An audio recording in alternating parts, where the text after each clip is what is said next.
It's motherfucking WrestleMania Sunday, and I'm so fucking excited for this. You know, I'm not really excited for any of the individual matches, except for Fandango and Henry, but we're gonna talk about that. But fucking WrestleMania, 80,000 people in the fucking stadium watching grown men grapple. It's fucking great. I'm so happy. I'm gonna be watching it tonight. It'll be really good, and I'll fucking do a review on it afterwards. But today, I just want to talk about fucking wrestling. So if you don't like wrestling, go away. This is for us wrestling fans and me talking about wrestling. Alright, so I'm going to fucking talk about every fucking match on the card. And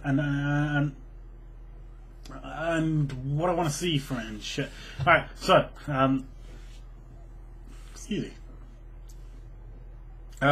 Pre-show, Miz versus fucking Wade Barrett for the, mid-card thing. I don't care. I wish I had cares to give. I wish I had all these cares and I could give them to them. But I really don't. For so many years they had Money in the Bank ladder matches at WrestleMania, so they couldn't defend the Intercontinental title because the IC champion was in the ladder match. Yeah. They got rid of the ladder match. They're still not defending it on the main show. Wade Barrett at the moment is, yeah. The Miz is floundering, and this is just a dead match. Thankfully, I'm not going to be watching it, because it's on the pre-show. Chris Jericho versus Fandango. Oh man, I'm so excited for this. I'm so glad they put off debuting Fandango. A lot of people have outright called me a troll for even thinking it, that he's good, but I'm so excited to see Johnny Curtis at WrestleMania facing Chris fucking Jericho.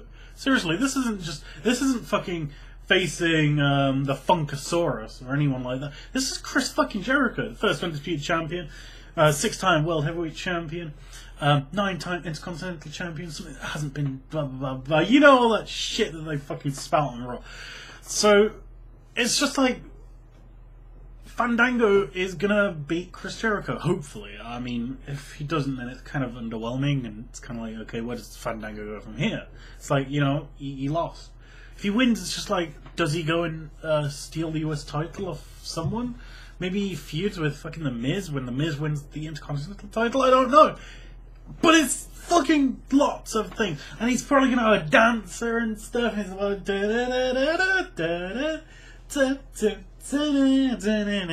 they'll dance and shit. And that's going to be great. Seeing Chris Jericho wrestle is always a good thing. Bulk Laser versus Triple H. And if Triple H loses, he has to retire. A lot of people have been saying, hey, he's been retired for the past year. Why is he coming out of retirement to do this? It's because they needed a match. Do I want to see a rematch of SummerSlam's match? Not really, because it wasn't that good. It was really slow, but it's not too bad. Brock and Triple H can, work that really rough style of match. And it's no holds barred. Now, going into Undertaker versus Triple H 1, where it's just no holds barred, it's just a random match. Everyone was like, yeah, this isn't going to be very good, and it turned out to be one of the matches of the year, and if it weren't for Cena Punk at Money in the Bank 2011, it probably would have been match of the year. I'm still a bit torn between those. So, my point is, it's not something I'm looking forward to, but they can just have a fucking great match by just beating the shit out of each other, and I'll enjoy it. And it could be Triple H retiring. I don't know. I really don't. I don't know who's going to win this one. If Brock wins, he has to outright go for the title, doesn't he? I don't even know. Kane and Daniel Bryan versus Ziggler and Big E Langston. Am I the only one who just doesn't get Big E? I don't know.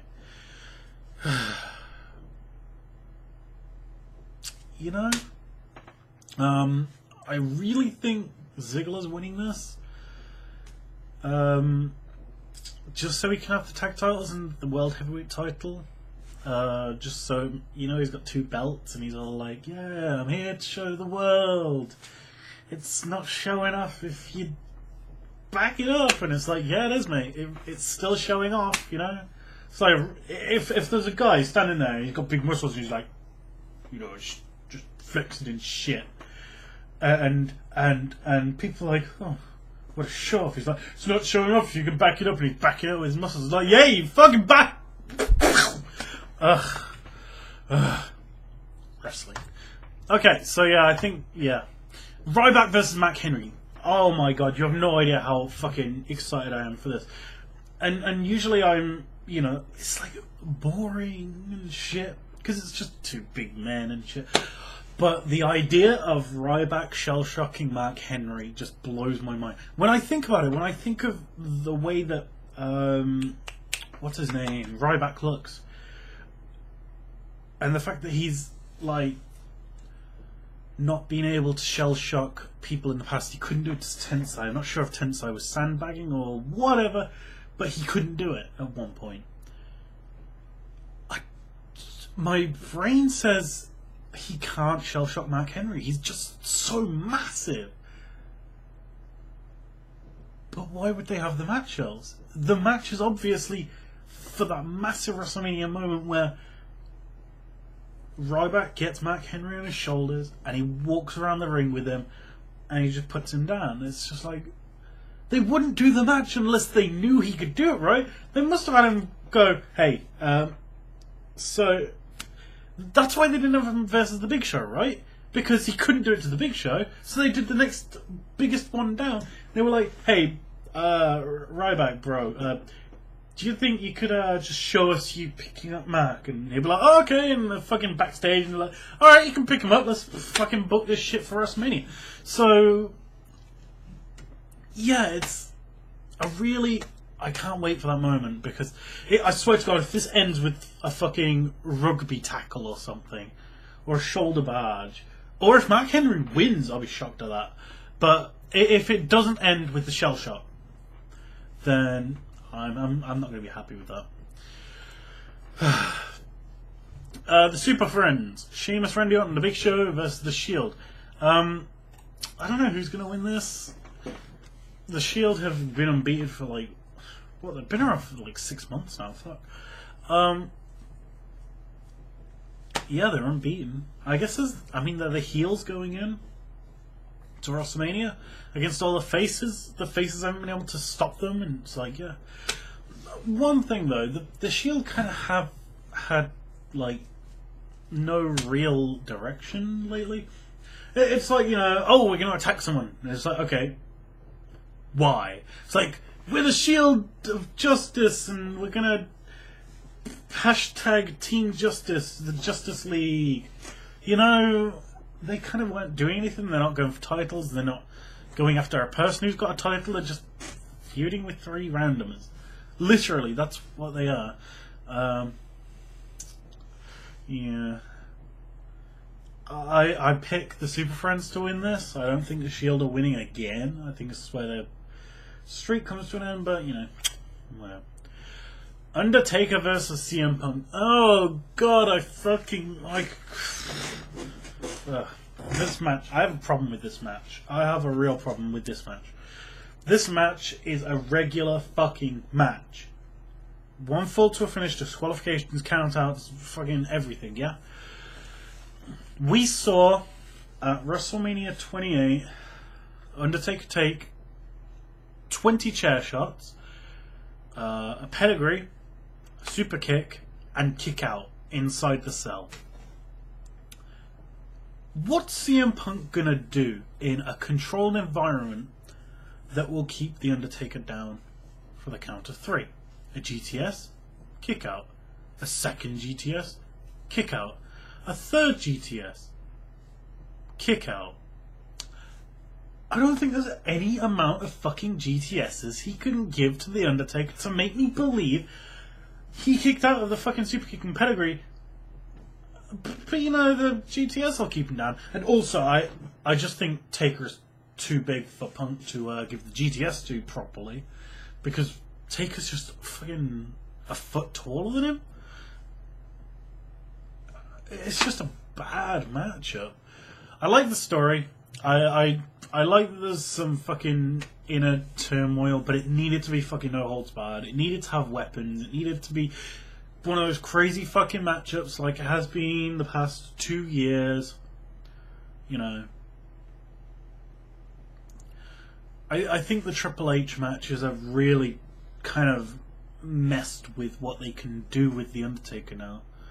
Because they pushed that fucking Triple H tombstoning Taker. I mean, it's just... Either way, Taker to win, Punk's not winning. Yeah.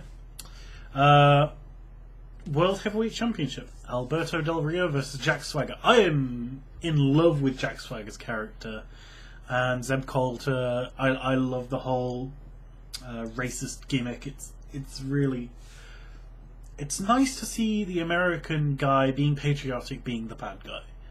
And the Mexican being the good guy. It's such a little twist and turn on its head. And, you know, it's got people talking about wrestling, which is always nice. Jack Swagger's got nice new music. It's like, da, da, da, da, da, da. It's all awesome and shit. Alberto Del Rio, on the other hand, has turned face.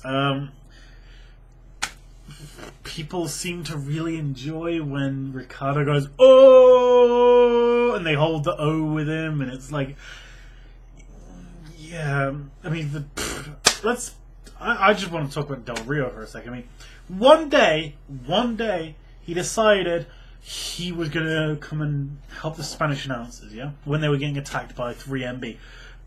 Yeah, I think the announcers could have took 3MB. But comes out to defend them, and from then on, he's a good guy. He smiles, and he's best friends with Ricardo Rodriguez. Like, oh, it's mi familia, and shit like that. And it's just like... So what's different about you now? It's they kind of stopped him coming out in the cars, yeah? So it's not rubbing in people's faces that he's fucking rich, yeah? You know, he's still rich, but he kind of doesn't, you know, yeah. And we're told he's rich, yeah? We're told he's rich. It's like, oh, he's so rich, he's got all these cars, and he's got this mansion and all this shit. You know what the difference between the $1 Million Man, Ted DiBiase, one of the greatest, in fact, maybe the greatest heel gimmick in history, and Del Rio is?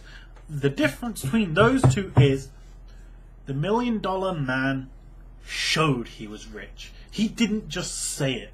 They didn't just say, oh, he's worth $1 million. You know, he would have money, you know, on him. He would shove money down people's throats. He had the $1 Million Championship just created for him out of diamonds and all this shit. You know, WWE even fucking had limos chauffeur him around and had him in not sure if it's 5-star hotels, but really, you know, upscale hotels when the guy, you know, living the gimmick, Ted DiBiase,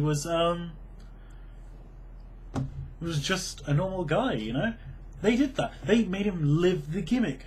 Whereas, you know, and people see that he's rich and that he's evil because he's rich. You know, he's greedy, all this shit. Del Rio, they tell us he's rich. Yeah, they tell us he's rich. They could do some really good shit with this as well, you know? He could come out and he could have a bag full of money and he could chuck money into the crowd, yeah? All it needs to be is $1 bills. That's all it needs to be. He could get 1,000 $1 bills, yeah? Boom! All out into the crowd, yeah? People will go crazy for him. Not only will they go crazy for him, but it'll show that he's fucking rich. But he's willing to spread the wealth. He's not a greedy rich man. He's a good guy. But unfortunately, the WWE decides that they decides all they need to do is have Michael Cole and Jerry Lawler tell us just how rich he is.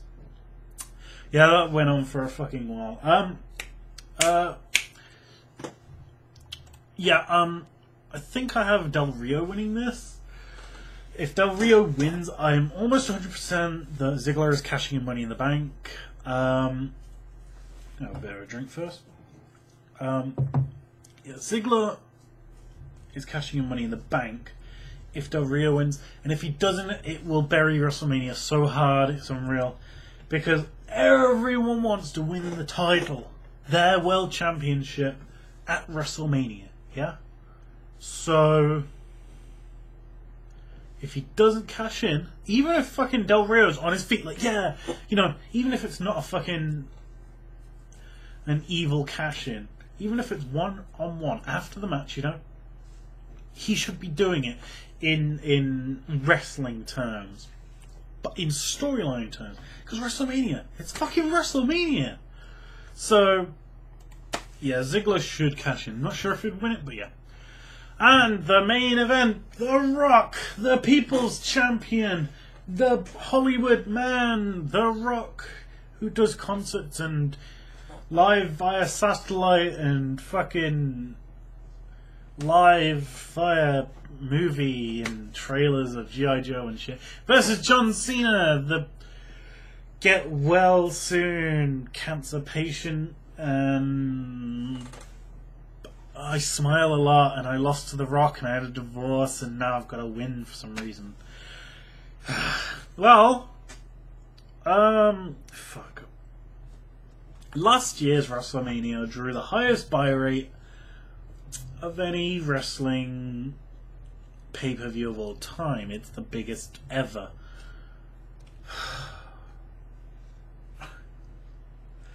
So, of course, let's do it again. I don't really have that big a problem with this. I just really wish The Rock had more. You know, a lot of people fucking, you know, they're like, oh, The Rock's not there, The Rock's not there. It really does kind of matter when you only wrestle on pay-per-view, when you don't wrestle jobbers, when you don't go out there and just have a match with The Miz, and, you know, that's kind of a problem, because you kind of like, you know what, I'm so fucking good that I don't need to do this. You know, and all the other wrestlers, they wrestle and shit, and they get to the top, and, I don't know, CM Punk was champion for 434 days, and who's champion? Del Rio's world champion and all this shit. And there's other people, and yet The Rock is coming into WrestleMania having only worked 5 times in the past 2 years. I think that's probably accurate. And he's going to be main eventing. And I guess you can when you've got that much star power. The worst part about it is he's putting over John Cena. This should have been CM Punk. This should have been someone else. John Cena, I haven't, you know, everyone knows John Cena's the big guy. You know, he's number one. John Cena does not need this. I mean, does he need to cement his legacy that much? He's cemented it. He's fucking John Cena. He's that guy who everyone goes, there's John Cena, Cena sucks. It's really horrible. John Cena does not need this. Yeah, he lost to The Rock, but, you know, fucking The Undertaker lost to Vince McMahon at one point. Stone Cold lost to Vince McMahon at one point. Fucking, I watched a match with Earl Hebner and the WCW referee, and Earl Hebner won. You know? The WCW referee doesn't need his win back. Either way, I hope this is better than last year's main event. I really want The Rock to win, because that would actually make it interesting. But yeah, I think John Cena will win, and it'll end with John Cena will look at The Rock, and The Rock will look at John Cena with the people's eyebrow, and they'll turn like this to the crowd. The crowd will be like, yeah, yeah, and then The Rock will turn this way. They'll be like, yeah! And John Cena will be like... And John Cena will extend his hand and The Rock will extend his hand, and they'll shake hands. And then The Rock's music will hit and we're like, da-dam, ba-dam, dam, bam, bam. And then it'll be like, this has been the greatest WrestleMania of all time. Thanks for watching, guys, from MetLife Stadium in New York City. And then it'll fade out, and I'll be sat there like, well, at least Fandango was good. Alright guys, that's been my fucking WrestleMania rant, whatever. Thanks for watching. I hope you enjoy WrestleMania tonight. I'll do a fucking full review afterwards. Seriously, WrestleMania, awesome. Goodbye everyone.